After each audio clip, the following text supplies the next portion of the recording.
وقال النبي صلى الله عليه وسلم من حفظ سنتي أكرمه الله بأربع خصال: المحبة في قلوب البررة، والهيبة في قلوب الفجرة، والسعة في الرزق، والثقة في الدين، أو كما قال عليه الصلاة والسلام: رب اشرح لي صدري ويسر لي أمري واحلل عقدة من لساني يفقهوا قولي. سبحانك لا علم لنا إلا ما علمتنا إنك أنت العليم الحكيم. رب زدني علما، رب زدني علما، رب زدني علما. اللهم صل على سيدنا مولانا محمد في أول كلامنا.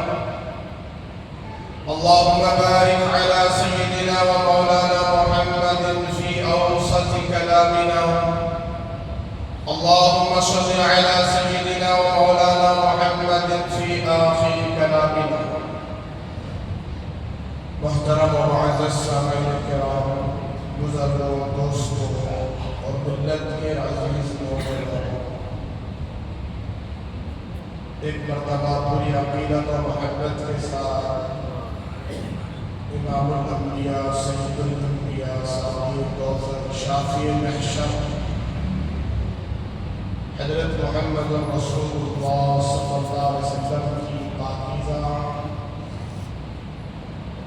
بارگاہ میں ایک مرتبہ درود شریف کا نذرانہ پیش کریں۔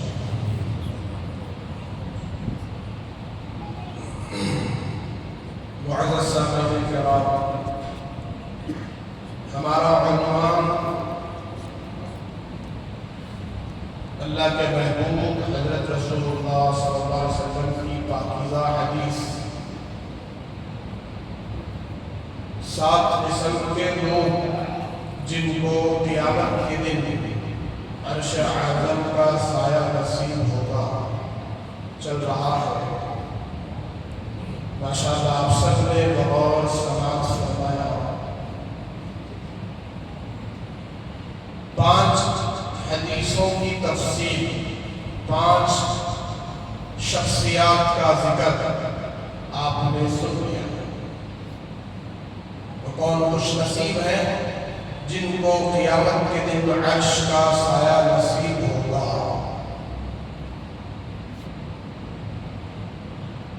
جن کو یہ سایہ نصیب ہوگا، اس حدیث میں نہ ان خوش نصیب حضرات میں انبیاء کا ذکر ہے، پیغمبروں کا، نبیوں کا، رسولوں کا ذکر نہیں ہے۔ اس کا مطلب یہ بھی نہیں ہے کہ ان کو عرش کا سایہ نہیں ملے گا۔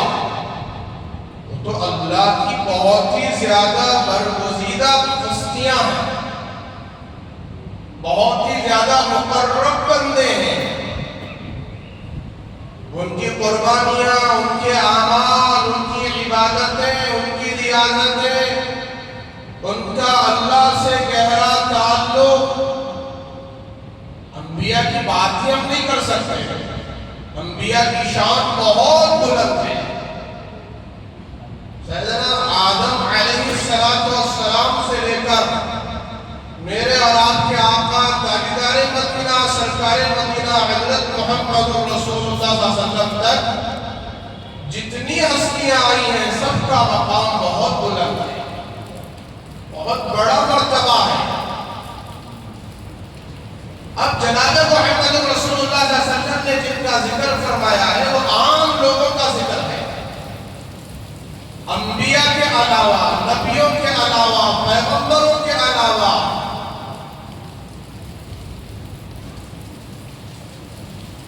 تو ان میں 5 شخصیات: الامام العادل، عادل بادشاہ، انصاف کرنے والا بادشاہ، وہ عرش اعظم کے سائے کا حقدار ہے۔ اس کو وہ حق ملے گا، وہ سایہ نصیب ہوگا۔ آپ نے تفسیر سن لیا۔ اور دوسرا خوش قسمت آدمی وہ شاب نشا فی عبادت ربی، جس نے اپنی جوانی کو اللہ کی عبادت میں لگا دیا۔ جوانی کب تک ہے؟ جوانی کب تک ہے؟ 14-15 سال، 16-17 سال سے لے کر 40 سال تک جوانی۔ کب تک ہے؟ 40 سال تک۔ 40 سال کے بعد اپنے آپ کو کوئی جوان نہ سمجھیں۔ ہاں، یہ قرآن اور حدیث کی بات، تشریح اور تفسیر کی بات عرض کر رہا ہوں۔ کتنے سال کے بعد اپنے کو جوان نہ سمجھے بھائی؟ 40 سال کے بعد۔ لیکن آج اللہ حفاظت کرے، جن کی عمر 60 سال ہو گئی، اب تک بھی وہ اپنے آپ کو جوان ہی سمجھ رہے ہیں۔ اپنے سر کے بالوں کو بھی کالا کر رہے ہیں، سیاہ کرنا چاہتے ہیں، کلر لگا کر، ڈائی لگا کر، معلوم نہیں کیا کیا لگا کر اپنی جوانی کو دکھانا چاہتے ہیں۔ اللہ نے آپ کو بزرگی دیا ہے۔ بڑھاپا یہ عزت کی چیز ہے، عزت بزرگی ہے، یہ آپ کا مقام ہے، مرتبہ ہے۔ تو اس کو ضائع نہ کریں۔ سفید بال سر کے بال ہو یا داڑھی کے بال ہو، یہ عزت کی چیز ہے۔ سب سے پہلے پیغمبروں نے جن کے بال سفید ہوئے، اس ہستی کا نام حضرت داؤد علیہ السلام۔ اس سے پہلے سفید بال نہیں آتے تھے، یہ کتابوں میں لکھا ہے۔ حضرت داؤد علیہ السلام کو سب سے پہلے سفید بال آیا، تو انہوں نے اللہ تبارک و تعالیٰ سے پوچھا کہ اللہ یہ سفید بال کیسے ہیں؟ تو جواب آیا، اے داؤد یہ تمہاری عزت و تکریم کے لیے، یہ تمہارے مقام و مرتبے کے لیے سفیدی، بزرگی۔ آج ہم کیا کر رہے ہیں؟ یہ بال کی دکھنا نہیں، پورا موٹا ہو جائے گا، سپن سپا ہو جاتا ہے، کلہ سو سفید۔ یا تو کالی رنگ کی داڑھی بنا لیتے ہیں یا کالا کر لیتے ہیں، یہ سب ناجائز ہے، درست نہیں ہے۔ اس سے آپ کا غسل بھی نہیں ہوگا، وہ کیمیکل سے بنا ہوا ہوتا ہے، اور وہ ایک دم بالکل سوکھ جانے کے بعد اگر کوئی ناپاک ہو جائے تو اس کا غسل نہیں ہوتا، وضو نہیں ہوتا۔ مسئلہ معلوم کرے، علماء سے۔ جو جوان جوانی میں اللہ کی عبادت کرتا ہے، اس کو بھی کل قیامت کے دن عرش اعظم کا سایہ نصیب ہوتا۔ پھر تیسرا، بار بار میں اس کو دہرا رہا ہوں، اس لیے دہراتا ہوں تاکہ آپ کو یہ حدیث آقا کی یاد ہو جائے۔ انصاف کرنے والا آدمی اور وہ جوان جو جوانی میں اللہ کی عبادت کرتا ہو۔ پھر تیسرا فرمایا، جس کا دل مسجد میں اٹک جائے۔ کہاں اٹک جائے؟ 3 جمعہ سے بول رہا ہوں، اللہ کس کو توفیق دیے ہیں معلوم نہیں، جس کا دل اب تک مسجد میں آیا ہے نہیں آیا ہے۔ اکثروں کا تو آیا ہی نہیں ہے، وہی حال ہے۔ 2 صف، 2.5 صف، 3 صف، مغرب میں زیادہ سے زیادہ 4 صف، 5 صف، پوری مسجد خالی رہتی ہے۔ ابھی تک دل نہیں آیا۔ اگر دل آ جاتا، مسجد میں اٹک جاتا، تو ہماری کوئی نماز قضا نہ ہوتی، نماز نہ چھوٹتی۔ اور چھوٹنے کا مطلب یہ ہے کہ ابھی تک دل مسجد میں اٹکا نہیں ہے، اور ہم عرش اعظم کا سایہ لینا بھی نہیں چاہتے۔ ضرورت نہیں ہے ہمیں عرش اعظم کے سائے کی، ہم گزار لیں گے 50,000 سال۔ آسمان لوہے کا، زمین تانبے کی، سورج 1 میل کے فاصلے پر، کوئی مذاق والی بات نہیں ہے۔ خدا کی عزت و جلالت کی قسم، منبر رسول ہے، کائنات کے امام کی بات ہے، سچوں کے سچے کی بات ہے، حضرت محمد رسول اللہ صلی اللہ علیہ وسلم کی بات ہے۔ وہ دن آ کر رہے گا۔ کون سا دن؟ قیامت کا دن۔ اذا وقعت الواقعہ لیس لوقعتها کاذبہ، اللہ کہتے ہیں کہ جب قیامت واقع ہو کر رہے گی، جس کے واقع ہونے میں کوئی شک نہیں ہے، پھر بھی لوگوں کو اس میں شک کیوں ہے؟ یہ دن آ کر رہے گا، تو اس دن سایہ حاصل کرنے کے لیے ہر ایک کے پاس اس وقت موقع ہے جو اپنے دل کو مسجد میں اٹکا لیں۔ آپ جہاں جانا چاہتے ہیں جائیں، حلال طریقے سے کاروبار کریں، بازار جائیں، تجارت کریں، کاروبار کریں، نوکری ڈیوٹی، کمپنیوں کو جائیں، فیکٹریوں کو جائیں، آپ کا جو کاروبار ہے حلال طریقے کا کریں، لیکن آپ کا دل کہاں ہو؟ مسجد میں ہو۔ آپ کا خیال کہاں ہو؟ مسجد میں ہو۔ اللہ حفاظت کرے آج مسجد میں ہمارا دل نہیں لگتا، جتنا جلدی ہو سکتا اتنا جلدی مسجد سے باہر نکل جاتے ہیں۔ جو مزہ آپ کو اس وقت مل رہا ہے، آپ ماشاءاللہ وقت پر آئے ہیں، اذان کے بعد آپ فوراً تشریف لائے ہیں، جو مزہ آپ کو یہ مسجد میں بیٹھنے کا سکون، راحت، اللہ اس کے رسول کی بات سننے کا جو مل رہا ہے، وہ مزہ ان بد نصیبوں کو نہیں ملے گا جو 1:30 بجے کے بعد آتے ہیں۔ کب آتے ہیں؟ 1:30 بجے کے بعد آنے والوں کو یہ مزہ نہیں ملے گا۔ اور بغیر عذر کے جو ٹیک لگا کر دین کی بات سن رہے ہیں، ان کو بھی یہ مزہ نہیں ملے گا دین کی بات کا۔ وہ بے نیاز سمجھتے ہیں اپنے آپ کو۔ ہم نے تو بہت سنا ہے دین کی باتیں، یہ مولوی صاحب بھی کر رہے ہیں، ان سے بھی سن لیں گے۔ یہ غفلت کی بات ہے، خامخواہ بغیر عذر کے ٹیک لینا۔ تو آپ کی کمر میں اتنا درد ہو کہ ٹیک لگائے بغیر آپ کو راحت نہ ملے، تو ایسا مسئلہ ہے تو ضرور ٹیک لگا کر سنیں۔ کوئی مسئلہ نہیں ہے، شریعت میں کوئی حرج نہیں ہے، شریعت تکلیف پہ کسی کو ڈالنا نہیں چاہتا۔ بغیر عذر کے ٹیک لے کر دور بیٹھ کر دین کی بات سننا، یہ دین کی بات کی گستاخی ہے، بے ادبی ہے۔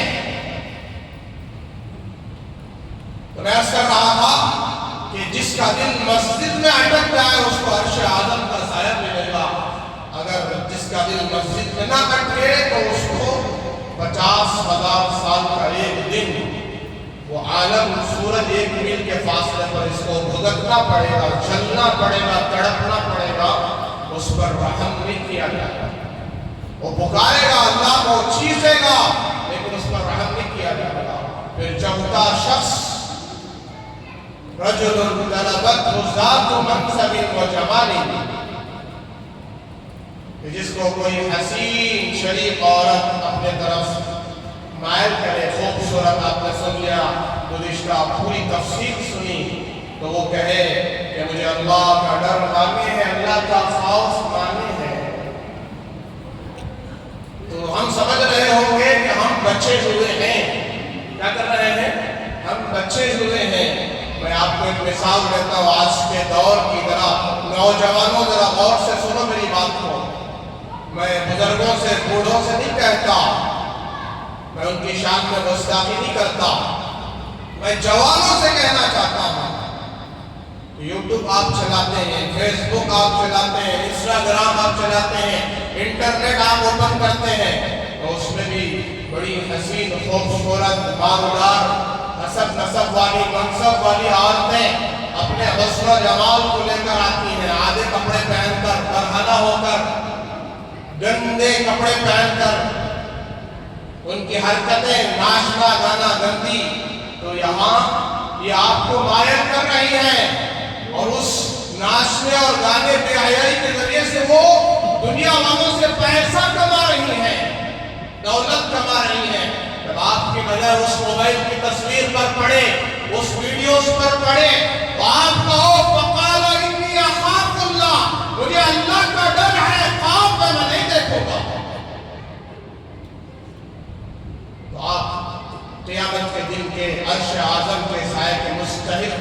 گے، ورنہ قرآن کہتا ہے تھوڑے دن کا مزہ ہے، تھوڑے دن کا مزہ ہے، لے لو مزہ، پھر تم کو دوزخ کی آگ میں جانا ہے۔ کہاں جانا ہے؟ جہنم کی آگ میں جانا ہے۔ جو بد نظری تم چھپ کر رہے ہو، اس سب بد نظری کا تمہیں صلہ ملے گا، بدلہ ملے گا، اس کا گناہ ہوگا، لکھا جا رہا ہے۔ کون لکھ رہا ہے؟ کرامن کاتبین، فرشتے اللہ نے لگا دیے، وہ لکھ رہے ہیں، ہماری تنہائیوں کو لکھ رہے ہیں۔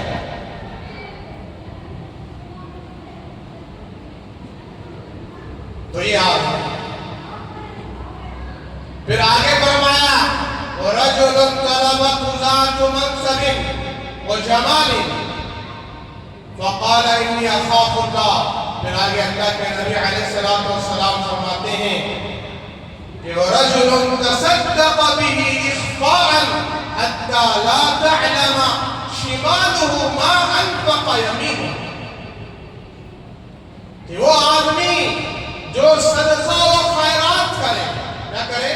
صدقہ و خیرات کرے، اللہ کے راستے میں خرچ کرے، غریبوں کو، یتیموں کو، مسکینوں کو، بیواؤں کو، مجبوروں کو، لاچاروں کو دے، کسی محتاج کی مدد کرے، 10 روپے دے، 20 روپے دے، 50 دے، 100 دے، جتنے بھی دے، اللہ کے نبی فرماتے ہیں کہ اس کا دینا، اس کا داہنے ہاتھ سے خرچ کرنا، سیدھے ہاتھ سے خرچ کرنا، بائیں ہاتھ کو بھی خبر نہ ہو۔ سیدھے ہاتھ سے دینا جو ہے اللہ کے راستے میں مدد کرنا، صدقہ کرنا، خیرات کرنا، جب وہ دے رہا ہے کون سے ہاتھ سے؟ سیدھے ہاتھ سے دے رہا ہے، تو اس کی خبر بائیں ہاتھ کو بھی نہ ہو۔ حَتَّى لَا تَعْلَمَ شِمَالُهُ مَا أَنفَقَ يَمِينُهُ، کہ اس کے سیدھے ہاتھ میں کیا خرچ کیا ہے، اس خرچ کا علم بائیں ہاتھ کو نہ ہو، تو آپ اندازہ لگا سکتے ہیں کہ یہ ہاتھ ہمارے وجود میں داخل ہے، ہمارے اندر داخل ہے۔ ایک ہوتا ہے سیدھا ہاتھ، ایک ہوتا ہے بایاں ہاتھ۔ کہ آپ سیدھے ہاتھ سے دے رہے تو آپ ہی کا ہاتھ بایاں ہاتھ کو نہ دیکھیں، آپ کے خرچ کرنے کو نہ دیکھیں، تو دوسرے آدمی کو دکھانے کا سوال ہی پیدا نہیں ہوتا، کسی اور کو دکھانے کا سوال ہی پیدا نہیں ہوتا۔ آج کیا ہو رہا ہے کہ کوئی کسی کی مدد کیا کرتا ہے، اس کی ویڈیو بنا لیتا ہے اور اس کو وائرل کرتا ہے، فارورڈ کرتا ہے، تاکہ اس کے خیرات کرنے کو، صدقہ کرنے کو اور لوگ بھی دیکھیں اور اس کی تعریف کریں۔ کیا کریں بھائی؟ اس کی تعریف کریں، خدا کی قسم اس پر کوئی ثواب اجر نہیں ملے گا۔ بہت سارے شادیاں کرا رہے ہیں، جوڑے جہیز دے رہے ہیں، 50 غریب بچیوں کا نکاح کرایا، 100 بچیوں کی غریب بچیوں کا نکاح کرایا۔ اب وہ کیا کرتے ہیں کہ بیرو، پلنگ اور جو ہے شوکیش، فلاں کپڑے، اتنے جوڑے اور اتنے پیسے، لڑکی کو انگوٹھی، فلاں سب دے رہے ہیں۔ اللہ قبول فرمائے ان کے خرچ کرنے کو، لیکن یہ جو عمل ہے بڑا گھٹیا عمل ہے، بڑا ہی گھٹیا عمل ہے کہ اس کی ویڈیو بنا کر وائرل کرنا، غریب کی مجبوری کا فائدہ اٹھا رہے ہیں۔ وہ بیچارہ مجبور کیا کرے گا؟ یہ اپنی مجبوری کے تحت وہ آپ کے سامنے عاجز ہے، وہ کچھ نہیں کہہ سکتا، اور آپ اس کی ویڈیو بنا رہے ہیں۔ آپ سے مراد جو بنا رہے ہیں ان سے کہہ رہا ہوں کہ پیپر میں ڈال رہے ہیں اور اس کی ویڈیوز وائرل کر رہے ہیں، ان کو 1 روپے کا بھی ثواب نہیں ملے گا۔ میں حدیث کے روشنی میں عرض کر رہا ہوں، قرآن اور حدیث کے روشنی میں ان کو 1 روپے کا بھی ثواب نہیں ملے گا۔ ہاں، ان کی نیت خالص ہے، کبھی کبھی صدقہ علی الاعلان، سب کو دکھا کر، لیکن نیت کیا ہوتی ہے کہ میرے اعلان کرنے، علی الاعلان، سب کو دکھا کر کرنے کی وجہ سے جو بخیل ہے، کنجوس ہے، ان کو بھی توفیق ہو جائے صدقہ خیرات کرنے کی، تو یہ نیت اس کی خالص ہو تو جائز ہے۔ جیسے مسجد کے لیے کبھی چندہ ہوتا ہے، مسجد کی تعمیر کے لیے، کہ کوئی کچھ لکھاتا ہے، کوئی کچھ لکھاتا ہے، کوئی کچھ دیتا ہے، تو یہ ترغیب کے لیے ہوتا ہے، اس میں ریاکاری نہیں ہوتی۔ اگر دل میں بات پیدا ہو جائے کہ لوگ میری تعریف کریں، واہ کریں، تو یہ تو ریاکاری ہے، دکھلاوا ہے۔ کیا ہے بھائی؟ ریاکاری ہے، دکھلاوا ہے۔ تو لہذا اس سے بچنا چاہیے۔ بنی اسرائیل میں ایک عابد تھا، نیک انسان تھا۔ بخاری شریف کی روایت ہے، جناب محمد رسول اللہ صلی اللہ علیہ وسلم نے ارشاد فرمایا کہ وہ آدمی ارادہ کر لیتا ہے آج رات مجھے کچھ صدقہ کرنا ہے، کچھ پیسے اللہ کے راستے میں صدقہ دینا ہے۔ چنانچہ وہ رات کے حصے میں نکلتا ہے۔ جب رات شروع ہو جاتی ہے، رات کے وقت نکلتا ہے، سمجھو عشاء کے بعد کا وقت جو ہوتا ہے اس وقت میں نکلتا ہے۔ بنی اسرائیل کا واقعہ ہے کہ چپکے سے کسی آدمی کو صدقہ دے دیتا ہے، دے کر نکل جاتا ہے۔ اب بنی اسرائیل میں جو بھی کوئی نیک عمل کرتا اس کو بھی اللہ ظاہر کر دیتے، کوئی برا عمل کرتا اس کو بھی اس کے دروازے پر باہر لکھوا دیتے، فرشتے آ کر لکھ کر چلے جاتے۔ تو بات معلوم ہوئی، بات پھیل گئی کہ کل رات جس عابد نے اللہ کے راستے میں خرچ کیا تھا، صدقہ دیا تھا، جس کو دیا تھا وہ کوئی ایک چور تھا۔ کون تھا بھائی؟ وہ چوری کرنے والا آدمی تھا، چوراتا تھا۔ اس چور کو اس نے صدقہ دے دیا، لیکن اس عابد تک جب بات پہنچی تو اس نے کوئی شکایت نہیں کی، کوئی اپنے لفظ سے غلط بات نہیں کی، بلکہ اس نے کہا الحمدللہ علی ذالک، تمام تعریفیں اللہ تعالیٰ کے لیے ہیں، میرے صدقے پر بھی اللہ کی تعریف ہے، میں چور کو دے رہا ہوں تب بھی اللہ کی تعریف ہے۔ چنانچہ پھر دوسری رات اس نے ارادہ کیا کہ آج بھی صدقہ کرتے ہیں، تو رات کے حصے میں نکلتا ہے صدقہ کرنے کے لیے۔ تو ایک عورت ملتی ہے، تو عورت کو چھپکے سے وہ صدقہ دے کے پیسے جما کر نکل جاتا ہے۔ تو پھر رات گزری، بات پھیلی، معلوم ہوتا ہے کہ جس عورت کو اس نے صدقہ دیا تھا وہ عورت، وہ ایک فاحشہ عورت تھی، پیشے والی عورت تھی، بدکار عورت تھی۔ تو اس کو سن کر بھی وہ عابد کہتا ہے الحمدللہ علی کل ذالک، الحمدللہ علی ذالک، اس پر بھی اللہ کا شکر ہے کہ میرا مال ایک فاحشہ عورت کے پاس پہنچا، میں اسی کے قابل ہوں۔ پھر تیسری رات ارادہ کرتا ہے کہ آج پھر صدقہ مجھے دینا ہے۔ چنانچہ رات کا وقت ہوتا ہے تو صدقہ لے کر نکلتا ہے، ایک کسی آدمی کے ہاتھ میں تھما دیتا ہے اور نکل جاتا ہے۔ پھر وہ بات مشہور ہوتی ہے، پھیلتی ہے، کہا جاتا ہے کہ رات میں اس عابد نے جس کو صدقہ دیا ہے وہ ایک مالدار آدمی تھا۔ کون تھا؟ مالدار آدمی تھا۔ تو اس پر جو اللہ کی تعریف کرتا ہے الحمدللہ علی ذالک، تو اس اخلاص نیت کی برکت سے یہ روایتوں میں آتا ہے ان تینوں کو توبہ کی توفیق ہو جاتی ہے۔ چور کہنے لگتا ہے کہ جب مجھے بغیر مانگے کے پیسے مل رہے ہیں اللہ کی طرف سے، اللہ مجھے عطا کر رہے ہیں، اللہ دے رہے ہیں، تو پھر مجھے چوری کرنے کی کیا ضرورت، اللہ کو ناراض کرنے کی کیا ضرورت ہے؟ لہذا وہ چور چوری سے توبہ کر لیتا ہے۔ اور یہ بات جب وہ رات میں آرام کرتا ہے تو غیب سے سنائی دیتی ہے یا خواب کے ذریعے سے دکھایا جاتا ہے کہ تمہارے اس اخلاص کو اللہ نے قبول کیا اور اس چور کو چوری سے اللہ نے توبہ کی توفیق دی، وہ چوری کرنا چھوڑ دیا۔ پھر وہ فاحشہ عورت، اس نے کہا کہ جب مجھے بغیر فحش اور بدکاری کے اللہ کی طرف سے اتنے پیسے ملے ہیں تو مجھے فحش کام کر کے اللہ کو ناراض کرنا مناسب نہیں ہے، یہ بدکاری مناسب نہیں ہے، لہذا وہ عورت بھی توبہ کر دیتی ہے، پاک دامن بن جاتا ہے، نیک بن جاتا ہے۔ اور تیسرا مالدار، وہ بخیل تھا، کنجوس تھا، اس نے ارادہ کیا جب اللہ نے مجھے خود مال دیا ہے، مالدار بنایا ہے، تو مجھے دوسروں سے لینے کی کیا ضرورت ہے؟ لہذا وہ اپنی بخیلی چھوڑ دیتا ہے اور وہ بھی اللہ کے راستے میں خرچ کرنے والا بن جاتا ہے۔ یہ اخلاص کی برکت ہے۔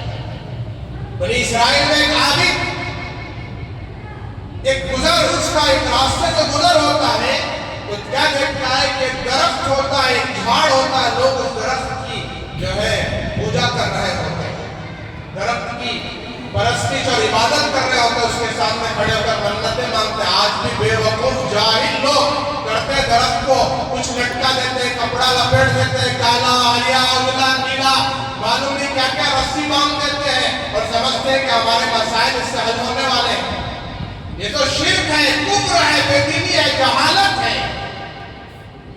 کیا نبی نے بتایا ہے کسی درخت کو باندھ دو کوئی چیز تمہاری منتیں حاجتیں پوری ہو جائے گی کہ صحابہ نے کیا ہے تو اس نے دیکھا کہ یہ تو شرک کے کام کر رہے ہیں لہذا وہ کلاڑی لے کر چلتا ہے اور کلاڑی لے کر اس درخت کو کاٹنے کی کوشش کرتا ہے تو شیطان ہے وہ آ جاتا ہے آ کر اس کا مقابلہ کرتا ہے اس کو مارنے کی کوشش کرتا ہے چنانچہ وہ شیطان کا مقابلہ کرتا ہے اور شیطان کو مار دیتا ہے یعنی لڑائی ہوتی ہے مقابلہ کرتا ہے وہ عابد جیت جاتا ہے تو شیطان ایک ترکیب سوچتا ہے کہ اس کو کسی طریقے سے اس جھاڑ کے کاٹنے سے روکنا ہے لہذا اس نے کہا کہ بھائی اس جھاڑ کو کاٹ کے کیا کرو گے ایک کام کرو اچھا میں تمہیں روزانہ اتنے درہم پیسے اتنے دینار پیسے روزانہ دے دیتا ہوں اس کو کاٹنا چھوڑو چنانچہ وہ سوچتا ہے کہ مجھے روزانہ اتنے پیسے دینار درہم ملتے رہیں گے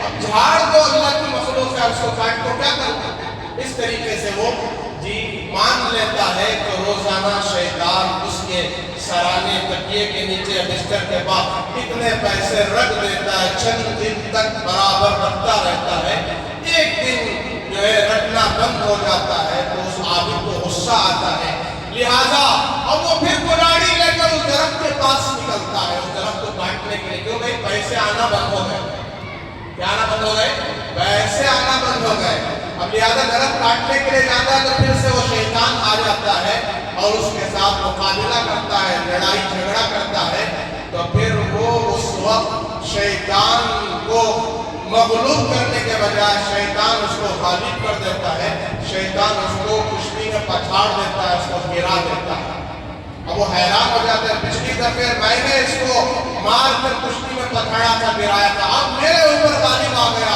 تو چنانچہ اس کو کہا جاتا ہے جب تم نے پہلی مرتبہ میرے ساتھ مقابلہ کیا تھا اس میں تمہاری نیت اللہ کو راضی کرنے کی تھی اب تمہاری جو نیت ہے بدل چکی ہے پیسوں کے لیے تم مجھ سے لڑ رہے تمہارا اخلاص چلا تو میرے بزرگوں صدقے کے بہت سارے فائدے ہیں جناب محمد رسول اللہ صلی اللہ علیہ وسلم نے فرمایا کوئی صدقہ اللہ کے لیے دے اللہ تبارک و تعالیٰ اس کے مال میں 70 گنا 700 گنا بڑھا کے واپس دنیا ہی میں دیتے ہیں آخرت میں تو بہت زیادہ ملتا ہے اور اللہ کے نبی نے فرمایا جو صدقہ دیتا ہے اور اس طریقے سے صدقہ خیرات کرے جیسے آپ کے سامنے حدیث میں نے بیان کی اس کو عرش اعظم کا سایہ نصیب ہوگا کہ اس اخلاص کے ساتھ دیتا ہے پھر آگے فرمایا کہ جو صدقہ کثرت سے دیتا ہے اللہ تبارک و تعالیٰ اس کو بری موت سے بچاتا ہے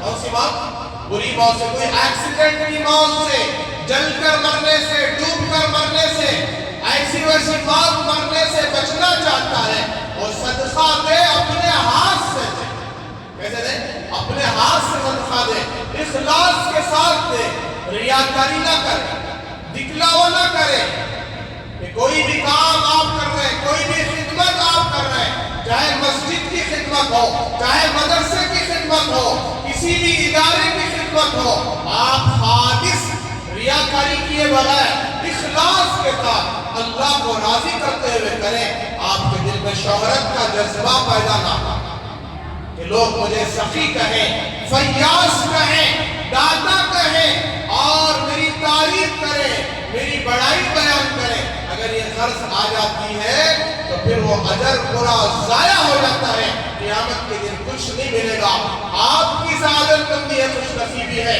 کہ اللہ نے آپ کو توفیق دی اور ساتویں چیز میرے بزرگوں حضرت محمد رسول اللہ صلی اللہ علیہ وسلم نے فرمایا وَرَجُلٌ ذَكَرَ اللَّهَ خَالِيًا فَفَاضَتْ عَيْنَاهُ اچھا میں ایک بات یہ بولنے سے پہلے عرض کر دوں کہ صدقہ دینے والا وہ اللہ کے نزدیک سخی ہے، اور سخی انسان چاہے گنہگار کیوں نہ ہو اللہ اس کے گناہ معاف کر دیتے ہیں۔ بخیل انسان، کنجوس انسان جس کے پاس مال و دولت ہے لیکن وہ صدقہ خیرات نہیں کرتا، چاہے وہ بڑی بڑی عبادتیں کرے، اللہ تبارک و تعالیٰ کو وہ محبوب نہیں بن سکتا، اللہ کے یہاں نیک نہیں بن سکتا۔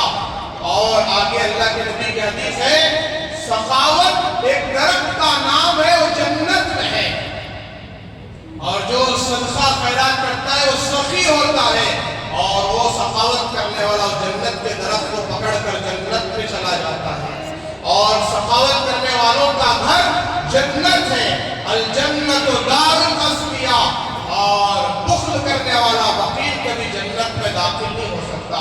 لہذا صدقے کی عادت ڈالیں، صدقہ بلاؤں کو ٹال دیتا ہے، مصیبتوں کو ٹال دیتا ہے، 70 مصیبتوں کو ٹال دیتا ہے، اور بیماریوں کا علاج صدقے اور خیرات سے کرنے کا حکم دیا ہے۔ اور ساتویں چیز رجل ذکر اللہ خالیا ففاضت عیناہ، اللہ کے نبی فرماتے ہیں وہ آدمی جو اللہ کا ذکر تنہائی میں کرتا ہے، کہاں کرتا ہے؟ تنہائی میں کرتا ہے، اس کا مقام و مرتبہ اللہ کے نزدیک اتنا بڑا ہے، اور وہ ذکر بھی کر رہا ہے، اور ذکر کی وجہ سے اس کی آنکھوں سے آنسو بہ رہے ہیں، اللہ تبارک و تعالیٰ اس کو کل قیامت کے دن عرش اعظم کا سایہ عطا فرمائے گا۔ آج ہمارے پاس 5 وقت کی نماز پڑھنے کا ٹائم نہیں ہے، ایک نماز کے لیے 10 منٹ لگتے ہیں، تو ہم تنہائی میں بیٹھ کر اللہ کو کیسے یاد کریں گے، کیسے ذکر کریں گے؟ اور وہ بھی تنہائی ہماری محبوبہ ہے، ہماری دلربا ہے، ہماری ڈارلنگ ہے تنہائی۔ ہم تنہائی میں موبائل لے کے بیٹھتے ہیں، تنہائی میں حرام کاریوں میں مبتلا ہے، تنہائی میں زنا کاریوں میں مبتلا ہے۔ اللہ حفاظت کرے، کوئی ٹوائلٹ میں موبائل استعمال کرتا ہے، کوئی حمام میں استعمال کرتا ہے، کوئی چھپ کر استعمال کرتا ہے، کہ اس کا باپ نہ دیکھے، اس کی ماں نہ دیکھے، اس کے بھائی بہن نہ دیکھیں، اور وہ تنہائی میں مبتلا ہے۔ آج تو زنا عام ہے، اللہ حفاظت کرے، اور اللہ کی طرف سے جو وعدہ ہے تنہائی میں اللہ کی یاد میں بیٹھنا، ذکر، اللہ کا ذکر کرنے والا، اللہ کے نبی فرماتے ہیں وہ زندہ آدمی ہے، زندہ مثل الذی یذکر ربہ والذی لا یذکر ربہ کمثل الحی والمیت، کہ ذکر کرنے والا وہ زندہ ہے، اور ذکر نہ کرنے والا وہ مردہ ہے۔ میرے بزرگوں، ہم مردے ہو چکے ہیں، اس لیے ہمارا روب، دبدبا، ہماری ہیبت، ہماری طاقت آج دنیا والوں کے سامنے ختم ہو گئی۔ مسلمان کا نام سن کر کوئی ڈرنے تیار نہیں۔ کہاں تھے ہم فجر میں؟ کیا ہمارے اوپر صرف جمعہ فرض ہے؟ آج مسلمانوں سے کہنا پڑ رہا ہے مسلمانوں نماز پڑھ لو۔ بے ایمانوں سے، کافروں سے، بھیڑوں چماروں سے کہا جاتا تو الگ بات تھی، مسلمانوں سے کہا جا رہا ہے کہ نماز پڑھ لو، نمازوں کا اہتمام کر لو، 5 وقت کی نماز پڑھ لو۔ لیکن مسلمان سننے تیار نہیں ہے، سمجھنے تیار نہیں ہے، جوتے کھانے تیار ہیں، گالیاں سننے تیار ہیں۔ اللہ حفاظت کرے، آج ہمارے سروں پر جو ظالم مسلط ہے ہمارے کنی بدعملیوں کی وجہ سے۔ فجر میں آؤ تو 500 روپے کی نوٹ ملے گی، تو کتنے لوگ ہوں گے مسجد میں؟ ظہر میں آؤ تو 500 روپے، عصر میں آؤ تو 500 روپے، مغرب میں آؤ تو 500، عشاء میں آؤ تو 500۔ پڑھنا کتنی دیر ہے؟